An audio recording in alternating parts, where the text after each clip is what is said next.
extensions. Totoo ba ka or agree ka na we Filipinos are master of extensions? Like, we always try to stretch time, bend time, or even freeze time sa atong una, even though dili siya pwede. Then we practice this at young age, like from bata pa ta nagsugod na taog practice ani nga traits, like magsigig langay-langay from projects, going to school, going sa work. Ako mismo guilty po ani nga traits. Okay, from my previous jobs always ako nga ni, like piminti ko garage sa oras, piminti si late tungod aning sige extend sa oras. Ang habit sa layo pa, madapag 30 minutes tulog, madapag 30 minutes relax. Inga na ta almost siguro kung wala namang gani ka experience na karon, good job, saludo kay ko nimo. Like inigmata pa lang sa morning, like sa atong trabaho or like sa kaning mga estudyante karon, I know the experience of this. Ibo ko nga sige na slow practice ani nga bad habit, like 3 hours early pagmata, but still mo end up og rushing 20-15 minutes going sa ilang clock in. Nga na siya ka worse. Ito ang habit sa sige extend 3 months allowance for thesis, ari na sa last 15 days mulihok, diba? Sa na day off kani, kung na day off, wala pa lang ang day off, gawin na naka at least 3 tasks na imong himuon. But sadly, end of the day, wala kay nabuhat. You're just lying down there scrolling. You know, it's called rest day. Literal, nag-rest day juga. It reminds us na life is so short.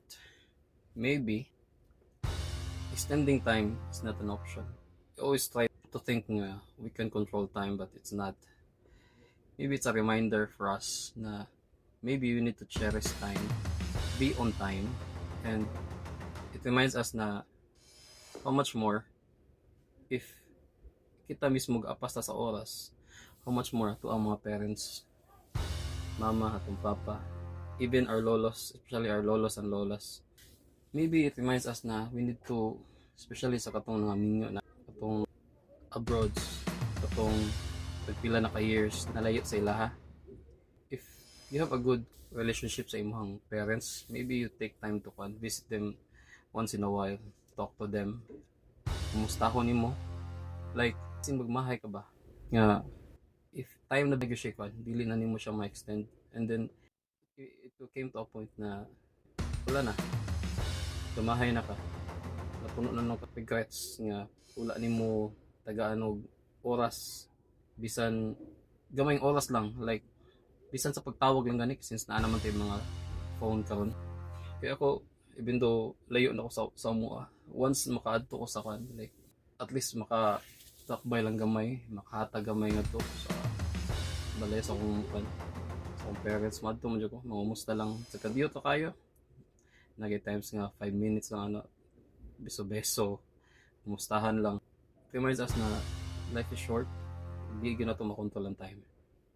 And kanipod sa ako ang kuan sa mga youngster diha, try ninyo o isipin ninyo galingon kay kuan kasi gamit kay siya sa inyo ha, inigdako na ninyo, like kung gusto na mo na may plan sa inyong kinabuhi, ang pag starting sa pag organize sa imong oras, sa pag being punctual sa imong jobs, being on time sa mga projects, or mas better gani mo advance, hindi ka mag-rush, hindi mo siyang i-practice mada everyday sa imong everyday, bisan ang pagmata lang gani, mata nimo kung saya nga buhaton dapat mabuhat na nimo siya.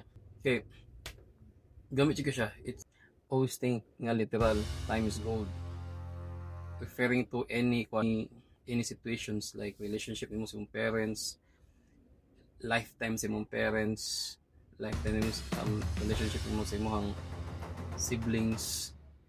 I try to scratch out ng bad traits extension habits na to. Don't expect si kamatayan is the same girl na manuktok. Sir, time na mo. Mo-extend pa mo?